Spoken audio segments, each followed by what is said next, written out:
Alors Patrick, aujourd'hui je vais t'amener voir un bassin de merde comme tu peux le constater. Suis-moi, tu vas voir, c'est intéressant.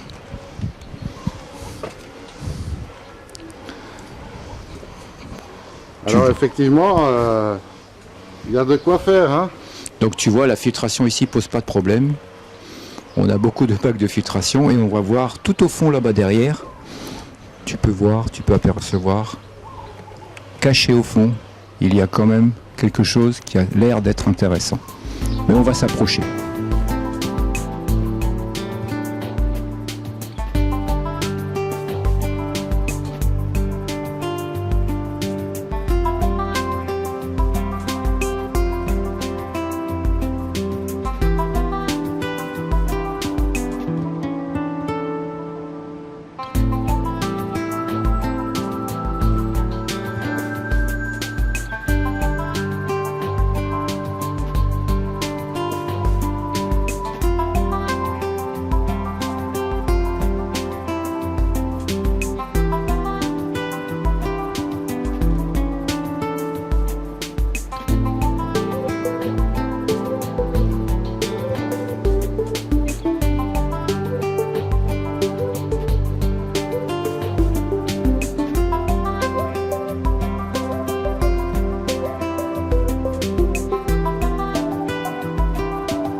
Bonjour à tous, je suis ici avec Jérôme. Salut Jérôme. Salut. Et bien sûr Dominique, Salut Patrick. on est toujours à La Réunion. Toujours à La Réunion, nouveau dans un petit coin tranquille qu'on ne soupçonne pas à l'extérieur et on se retrouve avec un joli petit vivier. Alors c'est un beau petit vivier, il n'est pas si petit que ça, hein, parce que bon, quand même, plus de 20 mètres cubes. Oui, c'est un bassin, c'est un petit bassin de 21 mètres cubes et un petit peu surpeuplé provisoirement pour un mois, mais sinon habituellement il y a 14 koi dans le bassin. Voilà. Bon, c'est des koi qui sont bien nourris, hein, parce que bon, finalement, ce sont des koi tout à fait jeunes ici chez nous. Oui, elles ont, alors pour la plupart, ils sont en fin de Nisai et j'ai un seul poisson qui est en fin de Yonsai, on va dire. Mais ils sont nourris régulièrement toutes les 3 heures. Ah ben, ça suit. En fait, l'ammoniaque chez moi chute en 3 heures pour le moment. D'accord. Bah écoute, bon, une filtration qui est un petit peu adaptée aussi ici. Bon, la filtration a été adaptée, hein. Au départ, on avait au départ, il y avait un filtre à grille avec un superbide. On a commencé comme ça. Après, il a rajouté un tambour. On a supprimé le filtre à grille et on a rajouté des ruissellements avec des biocristals. Et puis ça marche très bien. Et puis il y a beaucoup de circulation. Ça va. Ah, biocristal, ça marche bien. Ah, ça marche super bien. Surtout chez nous à La Réunion, ça marche super bien. Alors, concentrateur d'oxygène ici? Il y a un concentrateur d'oxygène. Normalement, il y aurait un IKS, mais il n'a pas pris le temps de l'installer. Donc, comme c'est un fou, il fait marcher son concentrateur 24 heures sur 24. Comme ça, il est sûr qu'il n'y a pas de problème. Et comme l'eau est chaude, donc je préfère mettre un peu plus de watts, mais avoir l'oxygène bien pour la digestion. Voilà. Ouais, ben écoute, en tous les cas, ton eau, elle est super nickel ici. C'est super agréable à regarder. En fait, tu as un petit coin de terrasse ici, juste à côté. Tu peux en profiter largement en soirée. Et en journée, puisque je travaille sur place, donc ça me permet d'être là toutes les 3 heures pour surveiller si tout va bien et que personne ne meurt de faim.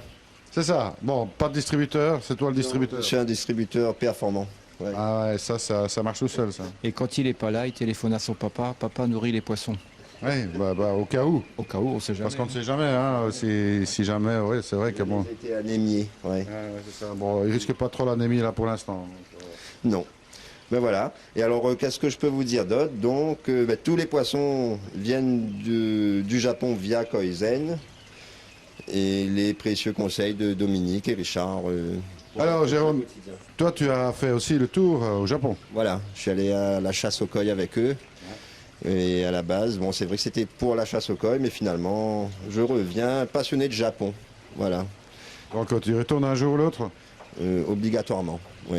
Ouais. Oui. On va y retourner, mais bon, pas cette année. Cette année, je vais faire promener un peu ma famille, mais l'année prochaine, je crois que mon billet est plutôt sûr. Oui.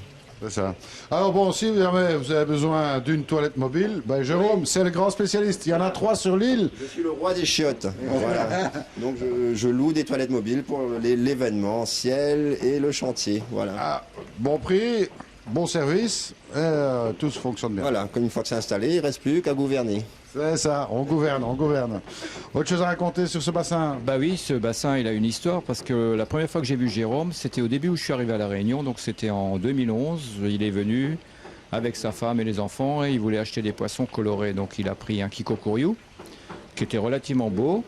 Et puis un beau jour, il me dit « Oh, mais il faudra que tu viennes voir mon bassin parce que je crois que ça ne marche pas tellement bien. » Donc je suis venu et je suis tombé sur, allez, on dirait une jardinière, avec une plus petite jardinière au milieu, avec de l'eau qui coulait, avec de la ouate d'aquarium, et puis une cinquantaine de poissons dedans, de toutes les couleurs, de toutes les formes. Mais c'était ça la filtration. Alors je lui ai dit, écoute, si tu veux des vrais koi, il va falloir changer un petit peu. Ouais. Bon, le perlon, c'est bien, mais ça marche pas tout le temps. Hein. Ouais, ça marche bien pour un aquarium, mais pas pour des koi. Et donc il m'a pris au mot, et puis un beau jour il m'a dit, bon là j'ai creusé un trou, on est en train de monter des murs, comment on fait? Et puis voilà, on est arrivé à ça. Ah ben, c'est une super réalisation, en tous les cas très agréable ici d'être au bord de ce bassin. Bon, les koi, je ne sais pas si on peut le voir, sont extrêmement familiers, hein, ils viennent directement, donc ce qui rend les choses encore plus agréables. Et puis bon, des belles pièces ici, hein, quand on voit que ces poissons-là, pour la majorité, ne sont que fin Nisai. Mais surtout, ce qui me fait plaisir, c'est qu'il y en a pas mal là-dedans que nous avions dans le magasin en tant que Tosai. Et comme Jérôme est un passionné, quand on fait une vente de Tosai, on commence le soir à 5 heures. Et lui, il est à 1 heure avec le tabouret devant la porte pour être le premier à être servi. Et donc, on a le temps de choisir. Et on a choisi 2-3 choses là-dedans qui ont vraiment super bien évolué. Ouais, c'est vraiment intéressant à voir. Bon, les couleurs sont bien équilibrées. Il y a vraiment y a rien à ajouter ici. Non, c'est super. Non, là, très bien. Très, très bien. Jérôme, toutes mes félicitations. Ben, écoute, moi, je te souhaite une bonne continuation. Et surtout, je vais te dire un truc. Ça m'a fait vachement plaisir de te rencontrer. Moi aussi. Et puis j'espère que ce ne sera pas la dernière fois qu'on se voit. Non, c'est une belle manière de rester à la maison et de rencontrer des gens intéressants. Donc je t'attends au prochain passage. Ben voilà, un cas typique de personnes contaminées à la coïolite aiguë, parce que c'est une maladie très connue. Ah, lui, il est foutu. Hein. Ah, lui, il est clairement mort là. Ah, Ça, bon. les koi addicts. Voilà. Non, c'est de la coïolite aiguë. Ah bon, coyolite aiguë. Coyolite aiguë. Coyolite aiguë. Bon, c'est difficile à dire la première fois, mais une fois, on s'y fait très vite, hein, donc c'est fait quoi. Ben, moi, il me reste à dire un grand merci d'abord, Dominique, de nous avoir fait voir ce beau bassin, et puis à toi aussi, Gégé, parce que bon, ici, forcément, c'était vraiment un plaisir de voir tes super coins ici, puis d'avoir cette petite discussion avec toi. Et puis, moi, je vous dis à très bientôt, et comme je dis toujours, surtout, ne soyez pas sages. Salut à tous.